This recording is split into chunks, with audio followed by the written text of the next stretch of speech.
Hello, everyone, and welcome to another episode of the EFL Fantasy Podcast. My name is Angus,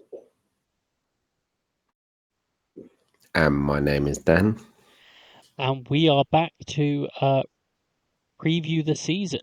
So, as people have been asking for a lot and will have seen, we've been asking for sort of people to feed in various bits of team information. It's the sort of most anticipated pods we have each season, unless something particularly dramatic happens and people want to hear our take. This is where sort of the rubber meets the road, so to speak. It's the real sort of okay, season's back, time to do the big preview pods. So we'll be running through three of these, 8 teams on each, as we have done in previous years. We'll let you know who we've got the information from uh, for each team. And so if you have any other further questions, obviously you can come to us, but knowing who we've gone to for the information and who you might want to go to as a starting point. But before we dive into the teams, Dan, how are you? Yeah, not bad, Angus. We're recording this just on Saturday, so most of the League One games have gone through. So um, if you watch Luton on Friday night, I apologise. At least you didn't spend money actually going to the game. Um, but yeah, looking forward to these next three pods. Obviously, it's a lot of work, and we thank everyone who's providing the information. And I'm sure our drafts are going to change numerous times, not just throughout this pod, but through the other two as well. Yeah, I mean, I was saying before we came on, I've had a little change of my draft, sort of today, uh, and part of it is based on some of the information that I've gathered. We each gather half of the information, in part just to then sort of see, okay, this is roughly where I'd be. How many times do I change it after we've done this? Um, so it'll be interesting to see, but hopefully. It will provide lots of sort of valuable information. And as Dan said, we're certainly very appreciative of all the people who have taken the time out to provide us with this information. Because particularly at this stage, we're not necessarily going to be across all the teams, and so having fans of those teams be able to provide us with the information makes a real difference to us. Um, so yeah, without further ado, we'll get into the teams. And the first one we're going to start with is Charlton, one of the newly promoted teams. Thank you to Dale_S_R who provided the information for this, and thank you to Editor who found sort of Dale to provide the information for us. So appreciative there. So for each team, we have asked sort of a few sort of standard questions of everyone, which is the sort of key outgoings, the key incomings, the likely lineup, key fantasy assets. So we sort of ideally would get sort of best assets, budget assets, under the radar assets, and a finishing position prediction. So when it comes to Charlton, um, Dale says that on the key incomings, there's lots to be positive about on that front, and I think he's probably right. Kaminsky, obviously coming in from Luton, um, Ranking Costello, who we've obviously talked about like previously on the pod, coming in. Um, Apter, Nibs, Carey, Olafe, and Kelman all coming in further up the pitch.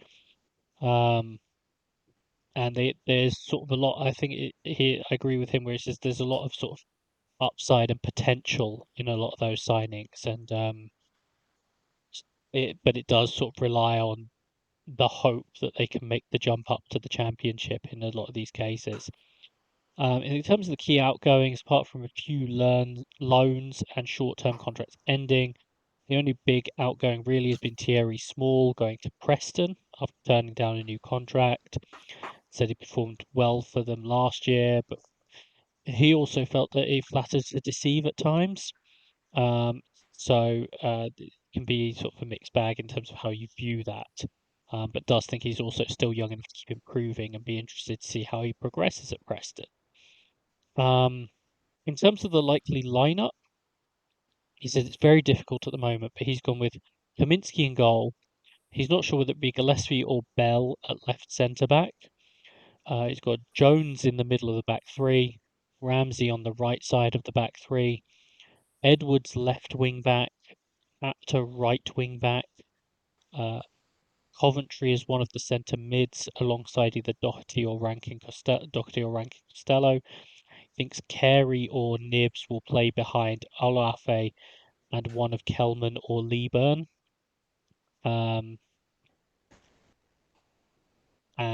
He said this is the first choice in each position.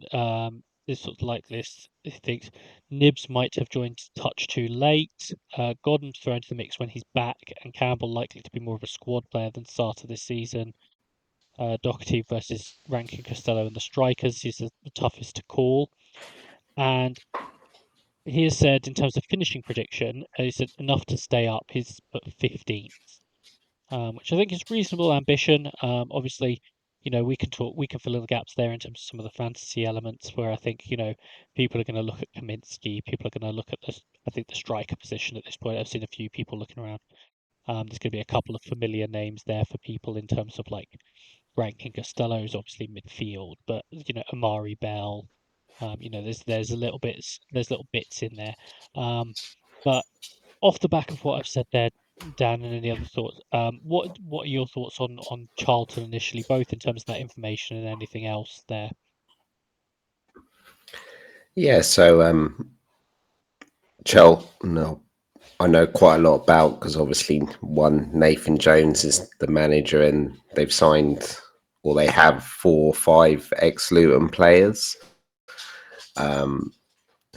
So I'm pretty sure it'll be similar to how Luton lined up under Jones in the Championship. They'll be hard to beat, ugly to play against, but they'll counter with pace and power up front. So, for example, they've signed a Lafay, and that's very similar to like a Carlton Morris, and then they've brought in Kelman, who was like a Cornick when he was at Luton's. I would expect the wing backs to do quite well, but also like the centre backs could do well for bonus, especially as the games are probably going to be quite tight. Not a lot of goals in, so I agree that I think they'll do well this year. But not massively well, but I personally don't think they'll go down, especially with Jones in charge. Yeah, I mean, I think it's one of those things with a promoted club, like, realistically, aside from a couple of cases in recent years, and particularly the playoff clubs, you're often looking at, okay, let's stay up first season. I think they've made some decent additions. I think they've made some additions in the right areas. I think, they are making a lot of these upside plays, which is interesting because it can sort of lead to things going less well, or it can lead to things going like very well. And so there is that mix. I think, we've seen Nathan Jones do it in the league before, obviously. I like the striker options. I think a lot of people will be looking particularly early on at, in that budget area, the Charlton strikers, whether it's sort of Kelman, Olafe. Like I think there will be, quite a bit of interest there, as probably the main sort of starting point. And then sort of looking around some of the other players. Um, in terms of sort of when you've been putting things together, or as an early version, um, were there any Charlton in particular that you were looking at? So I had Kaminsky in my draft.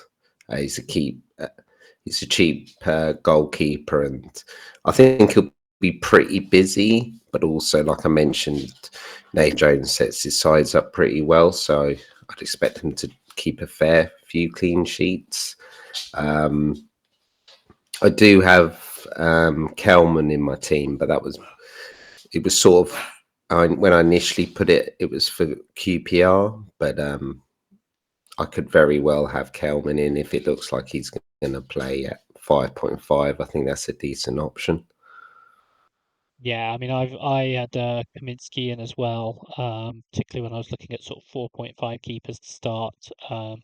We'll see whether I sort of stick with that, but I think that's sort of what I've looked to sort of go for initially, and what I've looked um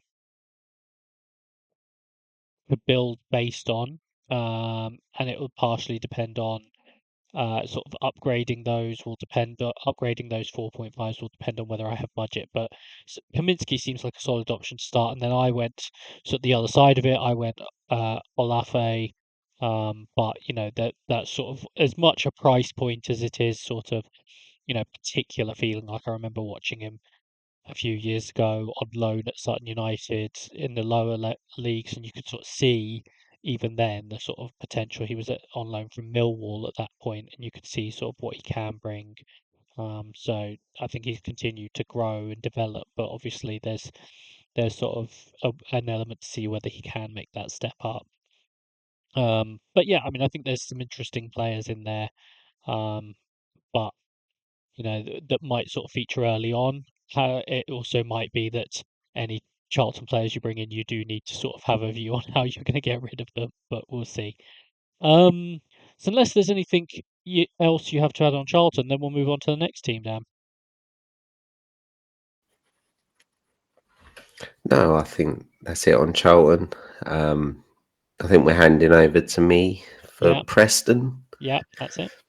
Uh, Let me just grab up the information. So, um, once again, um, Stephen provided me the Preston information. I think the first few years we struggled to get Preston, so it's good to have someone. So key outgoings: Freddie Woodman somehow's got a gig. Is he at Liverpool or Man United? One of those Liverpool. two. Yeah. Ryan Ledson's gone to Huddersfield. Emil Reese left for Bristol City. Keane Cummins, Daniel Everson was there a couple of years ago, done really well. As we've already mentioned, Thierry Small's coming for Charlton. Um, Daniel Jebison on loan. Uh, I think there's a couple of others. Thompson, I think, from Stoke. He's put the lineup is likely a 3-5-2 or a 3-4-2-1. Everson in goal. Small, Story, Lindsay, Gibson, and Brady as the back five. Whiteman, McCann, and Thordarson in midfield with Osmajic and Jebison up front. He thinks Brady could be the best asset, and under the radar will be Small. And he thinks they'll finish 11th, which, well, it's Preston. They normally finish mid-table, although that didn't quite work out last season. So yeah, Angus, obviously not the best season last year for Preston. They look comfortable mid-table, and then it's after they got knocked out the FA Cup, it felt like they just got unlucky in a few games, and they were losing tight games and stayed up the last day of the season. I have actually had a Preston player in my draft. I did pick Small. I thought for 5 million. I thought we've seen Preston, well, Brady on the other side do quite well, and I thought Small could be maybe a differential pick, especially if a team that doesn't normally score or concede a lot. So I have had Small in. Anyone grab your eye? Osmajic, when he's on the pitch, scored a fair few goals. So I've thought briefly about some of the defensive options. I tend to sort of look that way with Preston, really, if I'm going to look at them. I know I've had guys like Frokje Jensen before and sort of Keane in the past. Um, but Brady, Small. Also, Everson. Obviously, we talked about sort of in our launch pod about Everson sort of making his return to Preston, having been there on loan previously, and it's one where obviously we were just talking about 4.5 keepers, but in terms of the 5 million keepers, like that is one if they sort of have a bounce back, particularly defensively, that could be quite a good option. But as of so far, like a Preston player hasn't made it into my draft. No, Yeah, I think that's fair with Preston. Do you think they'll just go back to normality and go to mid-table? Do you think they have dropped into that bottom eight, bottom six? I think they need to be careful. Is what I would look at. Like, the sort of instinct is to say, oh, they'll sort of just they'll slide back up a little bit and they'll be fine. I think there's probably a little bit more that needs to come in for that to be the case. Is the one sort of almost concern I have in that regard. But I do think, if you ask me to pin it, it's the sort of thing I say every year. Like they'll finish about 12th and they'll be fine, and you won't really notice them. And so I do think there's an element of that at this point, and it just sort of remains to be seen um, how exactly that pans out. Yeah, I think that's fair. Um, okay, so that's Preston. Some of these we're probably going to have more to say on than others. Um, the next one we've got is Portsmouth, which is back to me. Um, so just looking for the information. Thank you to Rory. So that's Rory J Brown 12 on Twitter for providing the information again this year on Portsmouth. So he said in terms of key incomings, he said Mark Kosnovsky, Luke LaRue, and John Swift have all come in to fill the huge gaps they had in central midfield. First two are a bit unknown, coming from the Hungarian and Swedish top flights. Swift obviously has bags of championship experience and has been a very good player in the division in the past, even if he wasn't great last season. Adrian Segecic um, has been brought in mainly as a attacking midfielder. He was the top scorer in the A League last season, and Rory says he's one of the cleanest strikers of a ball he's seen. Um, in terms of key outgoings, there was the lone players, so Rob Atkinson and Freddie Potts, who will be a big miss, particularly Potts, who he says, and I think a few people agree, will likely be playing in the Premier League for West Ham this season. Not necessarily starting, but I think might well see him get minutes this season. Matt Ritchie will be leaving, and with Paddy Lane just completing a move to Reading, they look very short on the wing, particularly on the right hand side. Um, which, to foreshadow the lineup, is why he thinks Callum Lang will start uh, there to start the season, even though his best position is sort of attacking midfield as well. So in terms of the likely lineup, he thinks they're going to stay with the 4-2-3-1 that they've had under Mousinho, with Schmidt in goal, Williams at right back, Shaughnessy and Poole at centre back, Ogilvie at left back, Swift and Dazelle in midfield, Lang on the right, Sigecic on as the attacking mid, Josh Murphy on the left, and Colby Bishop up front.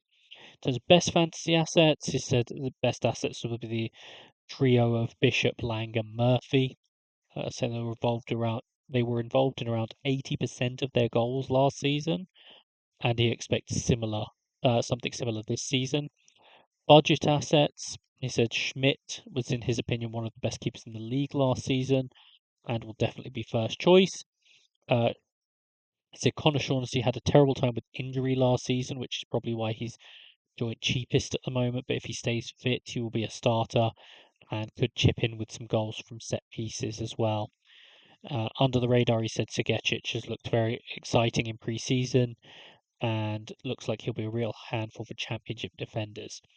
He's also said Dazelle got better and better as the season went on, and even with the new signings in central midfield, he thinks he's earned the right to be a starter from the off. And in terms of the predicted finishing position, he said 13th. He said after a strong end to last season, and he said hopefully not having a defender injury crisis this time around, he thinks they'll push on a little bit. But with the strength in the league, he sees them following just short of the top half. Um, so I think Portsmouth are a really interesting team, and I think it's summed up in some of the information there. I think it's interesting in terms of both what they'll be this season and some of the potential assets in the team. We talked a lot about Lang, Murphy, and Bishop last season. I think all will be interesting again. I'm interested in this new attacking mid, given the billing he's got. I think Swift will play more sort of central midfield, and while I think it's a good footballing signing, I'm not sure he'll have a lot in Gaffr. Um, Obviously, sort of the other thing that jumps out there. I mean, Schmidt. I think he's good keeper, that's another 4.5, and obviously Shaughnessy, a potential 4.0 starter. Noting, as he mentions, there has been quite a bit in terms of injury issues. But what are your thoughts on any of that information, any of the sort of picks there, or anything else around Portsmouth, Dan? Yeah, so I agree with Smith at 4.5. I thought he was pretty decent last year. Ogilvy's got the bump to 5, so maybe that puts you a bit off. Always nice to have a 4.0 defender if he does play. We don't always need it though. Once all the players leave for the Premier League and that. I have actually had Murphy in my draft. I think it was more of a placeholder for 7.5. And I thought Bishop, when he came back from his heart problem, I thought he adapted really well to the Championship. That doesn't always happen. So there's definitely options. I'm still not sure how well they're going to do.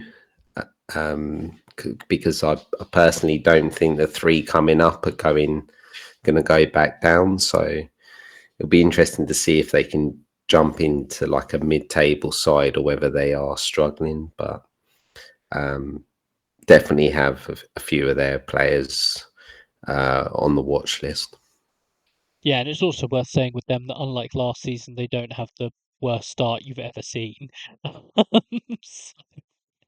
uh, that always helps when it's just sort of like when you're looking at uh, the sort of the disaster that was last season in terms of the start. That it can't get much worse. I think the other sort of thing that Rory said when I said something to him was in terms of the away record last season, which will obviously be the big thing that they'll be looking to improve this season. Um, but so I think that's most of it on Portsmouth. As you say, I think there's a number of interesting players there, and we'll sort of see how it goes. Um, Another one where you could say there's some interesting players there. Coming back to you, Dan, for Watford. Yeah, I'm not sure how I got divvied up with Watford, considering you done it. But yeah, when I messaged Joe Amrabat, and I said, this makes me physically sick having to ask you this to him.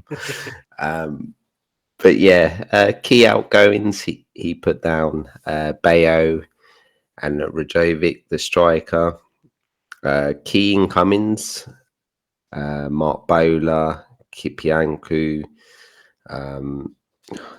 Germangard, I think he's a striker. Iran Kunda from Bayern Munich, and Bankwa, I think they've got him back. I think they've also Wiley as well. I think Yeah, is that confirmed? Another left back. He thinks it's likely a 4-2-3-1. Selvik in goal. Andrews or Ngaki are right back. Pollock and Bankwa. Bowler at left back. Loser and Kipianu as the DMs with um, Vata, Chakvaladze, and Bar, the three behind uh, Jerome Guard. I need to find out how you say that. He said that the fullbacks are not locked starters, so I'm guessing that Wiley could play left back as well. Yeah. And he said he would avoid key assets. I think we know this. Chekvatadze at times was one of the best players in the league. Jerome God, yeah, will be the first choice striker and has looked sharp so far in pre-season. He said budget options, Bar, I think at times showed flashes. Loser also 6.5 will start every game, but he's playing deep, but he could be on set pieces. He said he's still unsure about pens with Deli Bashiru and Kamembe no longer first teamers. And he's put under the radar assets Vata or Orangkunda, ones to watch, could break into the side. For predictions, he said if we manage to bring in two or more players, he's listed right back, centre back, and a centre mid. He's unfortunately said that he thinks they'll get in the playoff push, but he thinks they just won't have enough. So he said about ninth, which I think pre-season I've mentioned that some of the signings I've been quite impressed with. Like I know he's not a fantasy asset, but Kipiankru was really good for Peterborough in League One. They signed Baxter as a backup, things like that. They've actually made sensible signings for once, Watford. So, I've funnily enough, I've not had a Watford player in my team, although that I do pick them if they're decent options. I know Angus, at times you've liked Vata and Bar and Chakvatadze. Is there anyone piquing your interest? Well, I mean, I'm never going to be far thinking about from thinking about Czech for Tadze. He's someone I am a big fan of. I think there was a sad realization for me last season that he's a very good player, but not necessarily the best fantasy option. I also had Bar for a bit, and that was a much more fun own. Really like him. And he will be on the radar for me. And I think even in the preseason last year, I mentioned Vatter and talked about how he could be interesting, and I think he showed that at times last season. I think so. I think those two at 6.5 will probably be on the radar for me. The others probably not. Um, and so it's just sort of keeping a watching brief on some of these, particularly sort of someone like Kieran Guard as the striker. Like that we all have complicated relationships with Watford strikers, it feels like, in terms of what you know the times we picked them before. So it might be something I stay away from. But I think for me, Czech Fatadze will probably sort of call to me at some point. But I think Vata and Bar are probably the two that I have sort of the main eye on at this point.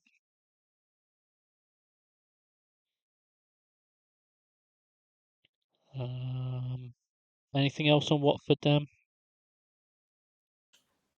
Yeah, just looking at the fixtures, it's not a terrible run at the start. I don't think Charlton away, obviously tricky.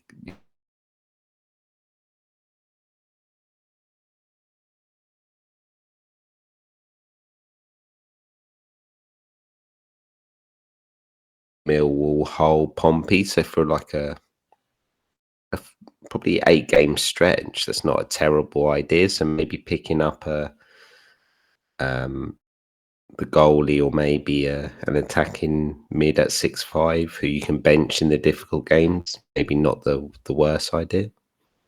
Yeah, no, I think it's certainly in that sort of space as well. Um, they do have some options in there, um, particularly if they are going to be sort of a top half team as well.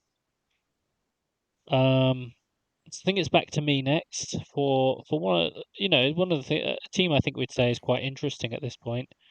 Um, in Swansea. So thank you to Lewis Turner for again providing us with the information this year. So in terms of the key outgoings, he said Darling didn't sign a new contract and he will be missed, but he is really happy with the replacement. So he also lost Lewis O'Brien, who was a brilliant loan replacement for Grimes, but couldn't afford to keep him. In terms of key incomings, he said Vidal signed in January from Aalborg, but was loaned back until recently. He said he's a really exciting attacking midfielder, made his senior Sweden debut in March, and is known for driving ball forward, and who he should bring some much needed creativity and chance creation. He also said another Swedish signing is Zaydan Inusa from Hacken. He said a pacey forward who loves taking players on and making things happen. And he said, as mentioned, Burgess is a fantastic signing to replace Darling, as good as he could have hoped for. And Galbraith looks like a real gem too. He said in terms of the likely lineup, he says it's expecting a 4-2-3-1 formation with Timon given more freedom to attack again like last season. Said Galbraith will probably sit deeper in midfield alongside Franco, who plays a more box-to-box role. Vidal will be the most advanced midfielder in the trio. There's a pretty set lineup bar striker who's up in the air. Vipotnik struggled. Cullen is not really a striker, and they said, but McBurney has been seen in Swansea over the weekend, so we'll see where that goes. Um, he said Ronaldo has been steady, but he's hoping Eom has a bigger year, so it could be either of those. Um, the key fantasy assets at best is it would be shocked if Timon isn't the top scorer pick again, with huge assist potential and likely to take a good share of set pieces. Sheehan has become more solid at the back, so clean sheets should improve, and that is worth the price increase. So budget, Burgess looks great at value at 5 million, a tall player who should pick up some attacking returns, especially from corners. And he said Vidal also 5 million might be massively underpriced. He's new to the league, but will play as an attacking midfielder. Last season, he scored 11 and assisted 9 in 51 appearances for Aalborg. And he said under the radar, Inusa could have a big year. Direct winger who scored 11 goals in 33 in the Swedish league and a few in Europe. He's also said with majority owners on board, with new majority owners on board, including Luka Modric and Snoop Dogg getting involved, there's a much more positive vibe around the club. And he said early signings are coming in and things seem more settled. He said, however, signings slowed down and he thinks they need still missing 3 or 4, including a striker, and the budget looks tight unless they make more sales. He's also not fully convinced Sheehan is the long-term answer to push them forward, and it might take time for the new players to hit their stride. He said he expects a slow start, but a strong finish similar to last season, ultimately missing out on the playoffs, finishing around 9th or 10th. So before I sort of give my thoughts on that, any sort of initial thoughts or reactions from you, Dan, on all that? So I've been quite positive with Swansea's business. I think they've got some good players in. Burgess, as you mentioned. I don't know too much about Noosa or Windell, but they look like players that could really do well. I know Galbraith was one of the best centre mids in League One, very highly rated. I'm surprised maybe a slightly better team didn't get it. I do agree up front. Obviously, Cullen is a player who normally goes under the radar, but has done quite well the last 2 years. Jerry Yates obviously just left for Luton yesterday. So I would agree, looking at the list, that they probably do need someone. Have been linked with Rich Kone from Wickham, who had an excellent first half of last season. So yeah, I'm pretty encouraged by Swansea. At times, Timon was excellent for me. I had him numerous times throughout the season, and you could literally play him in any game, and he'd just get bonus or do an assist. So yeah, he's starting to live up to some of the potential we saw at Stoke 2 or 3 years ago. And Timon has been in my first draft. Any players made your team so far, Angus? Timon hasn't yet. I should certainly use the word yet. He was certainly a player we talked about a lot last season, and you know, certainly hasn't been far from the sort of consideration so far. Um, I also like Josh Key on the other side. It doesn't do quite as much as Timon, but I think he's interesting. Um, I, there's I might find a place for one of those sort of cheaper end midfielders. It certainly sounds interesting with a couple of them, so they might find a way into a sort of fourth, fifth midfielder spot for me. Um, Yeah, so I wouldn't be surprised at all by that. I mean, I think it's also worth mentioning. We've about with a number of teams, but Vigouroux did very well last season. It's 5.0. You know, he is one I will certainly consider. Like at the moment, I've got two 4.5s. If I look to spend slightly more on a keeper, he is someone that I will consider in part because I've just seen him do well. I think he was about the fifth highest scoring goalkeeper last season. Um, you know it's possible. So he's just another one to keep an eye on. But yeah, I think there's actually quite a few options in this Swansea team, albeit they probably need sort of certainly two or three additions to that team. yeah, a bit of an up and down start. Um, Probably a good time to play Borough. I think they've been a bit slow on signings. Middlesbrough have. Um, you could kept catch them cold. They've obviously got Sheffield United at home, will be tricky. Watford on Wednesday. It's not terrible, and then you move on to Hull, Birmingham, Millwall, Blackburn. So it's very mixed, but someone like a Timon could score points in any match. And I agree. I didn't know Windle was quite as attacking, and if he is for 5 million, that looks like a decent option on the bench. Yeah. So I mean, I think there's a few options there, and certainly, if you want to take a game or two, see how they're setting up, where as a particularly say miss the Borough and Sheffield United games, get sort of a feel for it, and then bring them in. That's Yeah, certainly another way around it as well. If you don't necessarily want to use a spot on one of them to start off with. Um, I think it's reasonable to sort of say, particularly sort of, you know, top half-ish, for them, particularly looking at that. It's sort of a bit of a question mark that sort of, we talked last year about a number of teams where they'd be in and around the sort of back end of the top half, but ready to take advantage of teams above that slipped up in terms of finishing above them.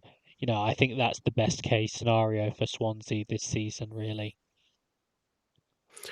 I think we've seen for a number of years Swansea do normally finish very well. Mm, And I think we've mentioned, especially in previous summers, where they don't quite get the business done early enough. I know under Martin, he wasn't always impressed. So I wonder if they do manage to get a couple more in. They have made a few signings, so I wonder if they uh, hit get out the blocks a bit quicker under Sheehan, they might be a bit more steady, and then maybe in January, where they're normally trying to fix the squad, they might be in a stronger place where they could maybe sneak into that fifth or sixth place. But um, yeah, I think Swansea is definitely a team that could be on the up here. yeah, definitely. It's certainly an interesting one, as we've said, in terms of assets. Next, coming back to you, to talk about Blackburn. Yeah, so thank you, Darren from FPL Onside. I know he's going on his own on content creation. So outgoings, Rankin Costello, we've mentioned, has gone to Charlton. Tyrese Dolan left on a free. I can't. Did he go? He went to Spain, didn't he, Angus? I can't quite remember the team. Was it Valencia? Espanol. Espanyol. Uh, Vyman and Danny Bath, they followed Eustace to Derby. Keane Cummins, Sydney Tavares, who's a centre mid. Dion Deneuve, who's I think he's a defender in the game, but I think he can play left back or left mid. Sean McLaughlin from Hull, centre back. He's put the likely lineup of 4-4-1-1, or I'm guessing a 4-3-3. Pairs in goal. Britain, who is linked to, I think he's near enough gone to Borough, so I'm not quite sure. These were submitted probably 2 or 3 days ago. Carter and Heim, with Pickering left back, Hedges right mid, Travis and Tronstad centre mid, with Deneve left mid 10, with he's unsure whether Ohashi or Guay will start up front. He said that the best option could be Deneve, who's a 5 million defender, but could actually be playing left mid. So that's could be an interesting option. He said budget is McLaughlin, so I'm guessing if he gets in the side, he was priced as a whole player, so 4.5 centre back could be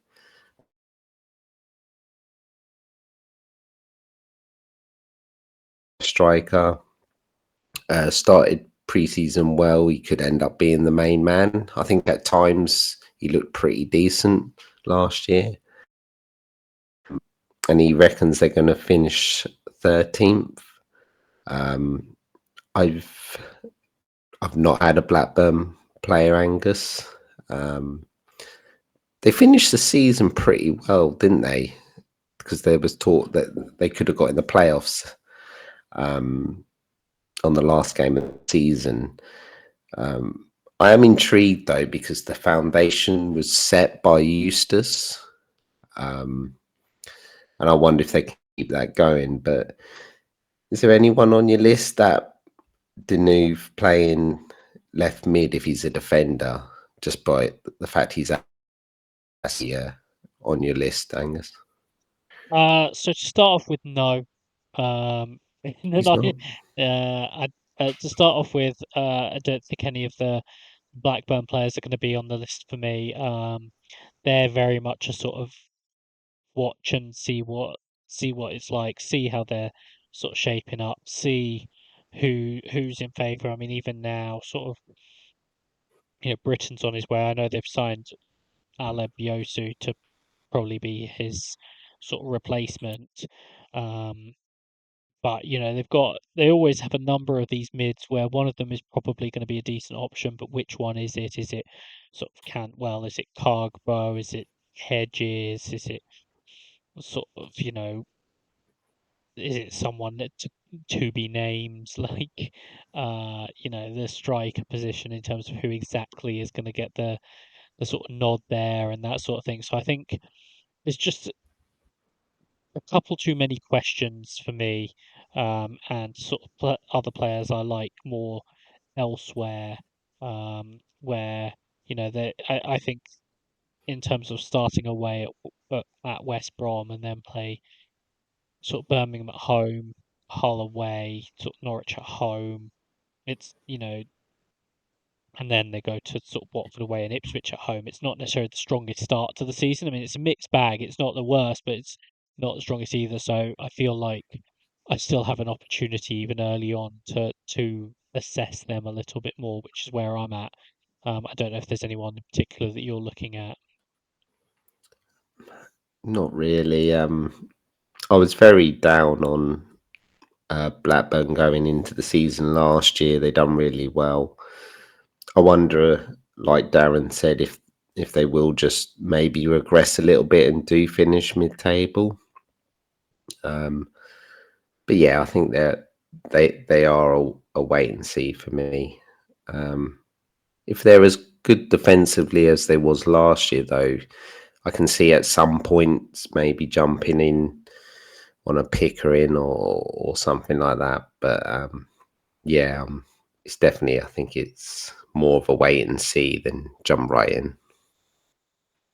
Yeah, and like you say, I think they certainly could have options. We've seen them before where we've jumped in on sort of Pickering, Britain, previously when they've had players like Owen Beck and, who we'll come to in a later pod. But, there's been options in the Blackburn team. People had Hyam, etc. So I think there's potentially options there, but yeah, not necessarily to start. So I think for the next team, I'm coming back to you again. Yeah, we are. So Coventry, thank you, Brett, for submitting the information. Obviously, under Frank Lampard took over for Robbins halfway through the season. Key outgoings, he said, not many to be honest. They have lost like Binks, Jamie Patterson, and Tavares, but nothing that was first team. Although there is rumours of Van Eyck being in a lot of teams are interested in, but they'll have to pay a significant fee to get him. Key incomings, Carl Rushworth on season-long loan. Dobbins obviously got a serious injury, and their other two goalies weren't great towards the end of the season, Collins and Wilson. So yeah, I think that's a sensible sign in getting Rushworth. We've seen him in the Championship before, a good young keeper.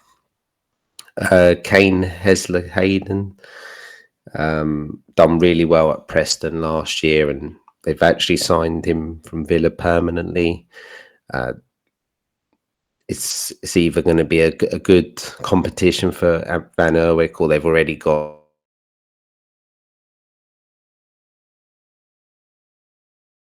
to just put straight in the side if he goes. So that's good forward planning. And then they've signed Miguel Angel Bro, left back from Granada. So there's a lot of debate at the left back position. They've obviously got De Silva and Bidwell still at the club. So I'm guessing maybe the end of the season. Said at number 9, Hadji Wright has spent the summer injured, though he started training this week.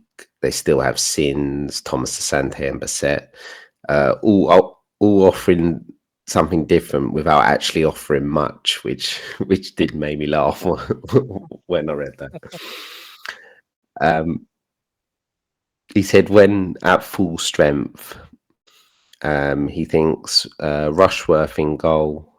He thinks Van Eyck will go, so he's put Kane Hesler Hayden, Thomas Kitchen De Silva, Grimes, Sheaf, and Rodoni, with Sakamoto right in through the middle, and Mason Clark, who we saw at spells, done really well. He's put key assets. Rodoni, I don't think that'll be a surprise to anyone. A lot of attacking returns, especially after Lampard walked through the door. He said he also likes Mason Clark. He's settled into the division now, and he had a purple patch before he got injured, where I think I had him in my team, and he was starting to score and assist quite a lot. And he thinks under the radar could be Victor Torp if he gets in the side. We saw last year where he played a bit further forward and he did get a number of goals and that. And he thinks Bobby Thomas done well in defence. He scored 5 goals. And he thinks that the defence will do better because Brad Collins won't be in goal. He's put prediction of fourth, which I think is fair. I think Coventry should be aiming for top 6. It looks like very stable squads, and they're hand picking who they bring in to improve it. So I think that's fair. Angus, anyone that takes your fancy? Obviously, Radoni was straight in my team when I loaded the game up. Yeah, so Rodoni went in, I think in the second draft. So I'm currently on draft 3. That I did to sort of before this. There was a draft 2 where not a lot changed, and then I'm on draft 3. In draft 2, Van Evijk was in. Obviously, draft 3 he's left. In part because he might well be leaving.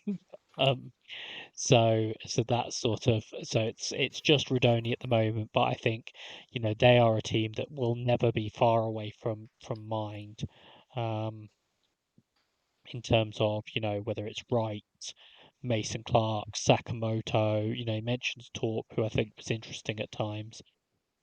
Rudoni, as we mentioned, sort of the fullbacks, even someone like Rushworth. If people are going up a bit higher for goalkeepers, I think that's a potentially sort of nice one to have. So yeah, I think there's options throughout the team, and as you would expect. I mean, you mentioned Thomas, who obviously got a number of goals from set pieces, um, but like as you would expect from a team that we're looking at as sort of a top four-ish team, um, it's not surprising that we're talking about that number of options. Um, Rodoni is still the standout, even if he takes a little bit of a step back in terms of the number of returns. Um, it's still going to be a very good option. And then sort of right primarily in terms of the striker options, I think, you know, as Brett sort of says, I'm not sure if one of the others is stepping in up front. I necessarily want that. But I think those wide players as alternatives, or particularly at times if you were looking to sort of really hit a Coventry run, doubling up with Rodoni and one of those, while expensive, could be a really good way of sort of targeting that. So looking at the fixtures, I think they you could arguably say they've got the best start. Hull at home, Derby away. I think might be a bit better than last season, but you got QPR and Oxford in 3 and 4. Norwich, it could be 50-50. Yeah, so I think the first 4 or 5 are pretty decent. So this was ages ago, I actually put Mason Clark and Radoni in. Um, I, I did want Wright, but with him being out for so long, I can't. I just don't think he's going to start now. So yeah, I think I might go double midfield to start with. I think. Yeah, and I mean, like I say, in terms of I was sort of talking about if you have one of those good fixture runs, doubling up, and you can certainly argue one of those good fixture runs is their start of the season. Um, so yeah, certainly understand that, and think they will be they will be sort of top of mind for a lot of this season. Um, and certainly as you say from the outset.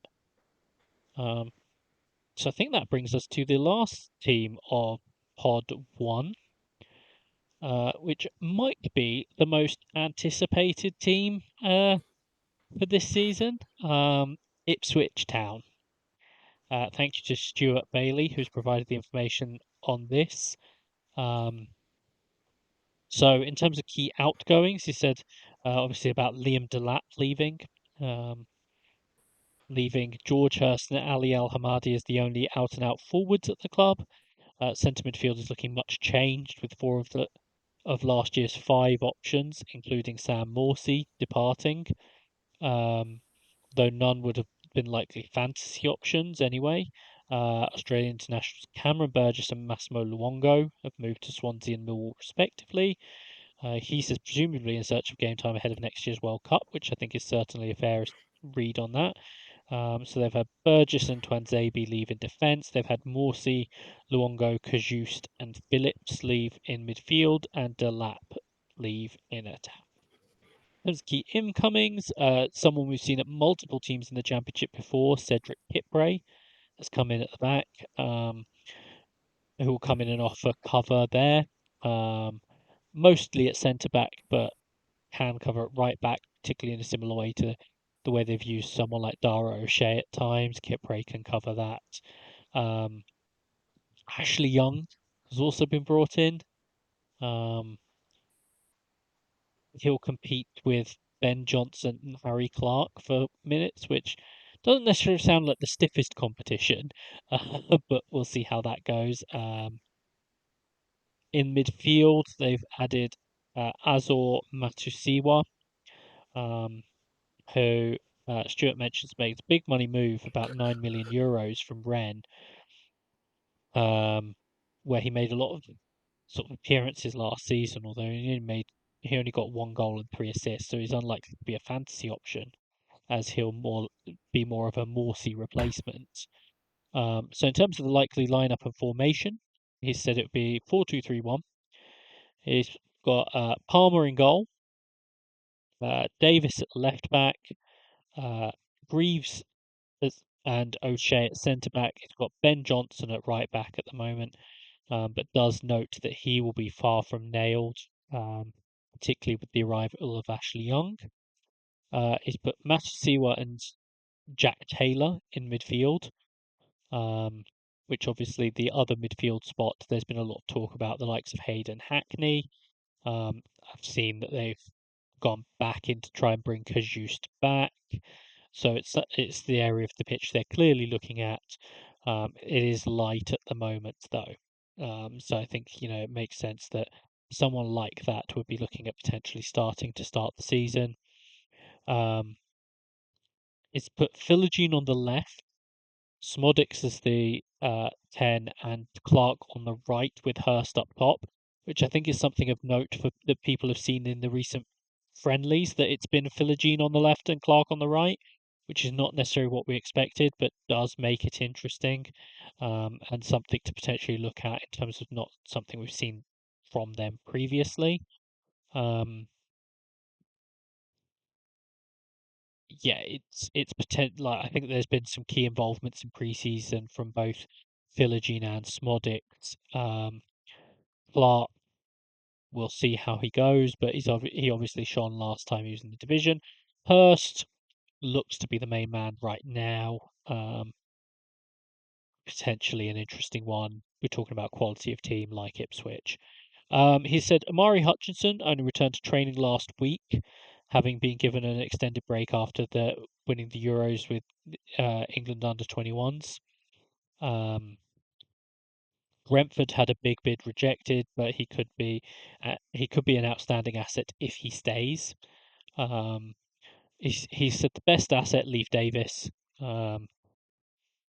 He said can understand the price, putting some off, but not a chance I'm starting without him.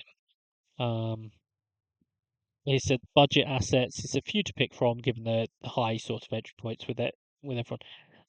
But he said Jack Taylor could be a dark horse if he keeps the starting position at 5.5. He said under the radar George Hurst. He said don't expect to see him in many teams given his price point, but I wouldn't be surprised if this Scotland international becomes a template pick later in the season if he can stay fit. I think he's a player that we did see, just going off the back of what Stuart says there. I think he's a player that we saw sort of be important to the Ipswich team a couple of years ago when he did play. So it wouldn't surprise me if he sort of took on a regular role in this team. And Stuart's picked finishing position prediction. He said second. He said we'll let someone else, not sure who, take the glory, just as we did in both of our recent promotion campaigns. Another striker, at least one more centre mid required, but squad looks exceptionally strong overall, which I think is very true. And obviously we've mentioned they've been after sort of Hayden Hackney. They're also talking about selling Nathan Broadhead to Wrexham. But yeah, so in terms of Ipswich, I'll just sort of kick us off here. I think options throughout. We've talked about them being one of the most sort of interesting teams. It was, I'm sure, when the prices dropped or when the game opened, um, the Ipswich page was where a number of people will have gone, or you'll have seen a number of their prices on that first page prices. Um, I agree that Leif Davis is another one of the players who was straight in my team. I'm not put off by the price. Stuart mentioned that Townsend is a very good sort of championship left back and will probably expect some minutes, but Davis is going to be the main man. Um, the rest of the defence, I'm less sort of thrilled about going with. I think the defenders will be fine, but it's not necessarily like some of these guys where you see a lot of sort of returns coming from like a centre back or whatever. It's possible, but it's not necessarily guys that I see a lot coming from. Um, and then you get into the attack. Like Jack Clark, we'll see. I think it's interesting that he's been playing more on the right. Um, Smodix, we talked about last time some of the positives and negatives with him in Gaffr. I'd imagine it'd be similar in this team, to be honest. Philogene, potentially very interesting. Hutchinson, I'm certainly intrigued if he does stay. Um, he was one that I was going to have my eye on, and then the fact he wasn't involved and was potentially off to Brentford and or others put me off. If he does stick around, he could be very interesting come the end of the window.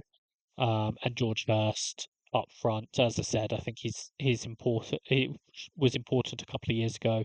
Be interesting to see how he does now. Um, but yeah, I certainly think there's options throughout the team. I certainly expect them to do very well. I don't know what your sort of initial sort of thoughts or feelings are on any of that or anything else with Ipswich, Dan. Pretty similar to you, I think, Angus. Davis went straight in. Um, it's it's worth to note that the first two games are away to Birmingham and at home to Southampton. We're expecting both to do pretty well. Um, so I've only currently just got this in my team. Um, it is interesting to see Jack Clark on the right because I think a lot of people, when they think of Jack Clark, it's just cutting in and bending the corner into the bottom, the opposite corner. So he's not going to be able to do more of an assist threat this year. Um, Smodix, I think, will do well in the 10. He struggled for bonus unless he scored. But in this Ipswich side, he could very, very well just score. Fun even playing as the 10. But yeah, I think it's okay to start with attackers, but I think I'm just going to start with Leif Davis and wait for the first two, and then jump in.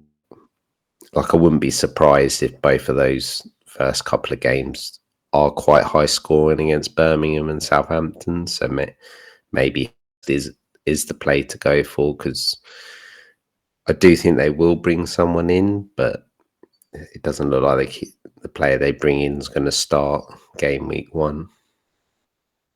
Yeah, I mean, Davis went straight in for me. As I mentioned, I'm on draft 3. Draft 1 didn't have any other Ipswich. Draft 2 had Sammy Smodix in addition to Leif Davis, and draft 3 is back to having just Leif Davis. Um, but the likes of Smodix and Philogene in particular, have sort of been in mind. It's you sort of look at those couple of early games and they could be tough, and then it gives you a couple of games to sort of have a look, and then you work out. But if they're as good as a lot of people expect them to be, um, the quality of the opposition will only matter to some degree. Like we saw it previously when they were doing well in the division, even against the better teams, you were getting players return. So um, certainly possible that come game week one, I have sort of multiple Ipswich in there, but I can certainly guarantee from my perspective that Leif Davis will be in there unless he gets injured between now and next week. Um, yeah, I mean, It I think they're a promotion favourite. Whether they sort of finish top is a question. because they were cheap Yeah, last time, so like you could have three, but now they are premium.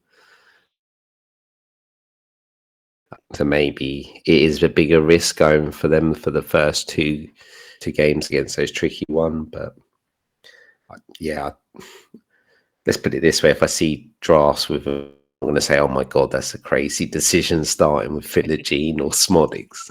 But yeah, we'll see. I am intrigued to see how Ipswich do because they could absolutely blitz it. I think. yeah, and I mean if they get those couple of extra additions in terms of another midfielder, um, potentially one more in attack, like we're talking serious sort of threat there. Um, and I think certainly, yeah, they'll be one of those sort of main contenders for automatic promotion. Um, they're being sort of viewed as the favourites at the moment, and I think that's totally fair and valid. We'll see how it goes as the season goes along, but yeah, they're certainly a team that both in terms of, at the top end of the league and in Gaffr are going to be sort of front of mind throughout the season. So that's all the teams from for Pod One. We got through the first one back. Um, Hopefully there weren't too many hitches in there. Hopefully it's given you a lot to think about. Sort of dusting off some of the cobwebs there. Um, Diving into I think some quite interesting teams. You know, try and keep this energy through some of the teams in some of the other pods where I think there were some interesting ones or some different ones in there. But I think, you know, you'll find those across the pods. I think is sort of some of the pods that you're not some of the teams you're not necessarily thinking about um, actually taking on a little bit more of an interesting sort of status and that sort of thing. So I think we'll see how it goes. But across pods two and three, I'm still optimistic that there'll be lots of players that come to my mind and I start sort of thinking through different things. And I'm already thinking about how to change sort of the team and who I might or might not want and that sort of thing. So um, which is, the real fun of it is that just throwing people's minds into chaos about who they want in their teams and that sort of thing. Um, but before we finish pod one, is there anything else you want to add, Dan? No, I don't think so. I've got two more to record. It's Saturday now. I think we're going to do.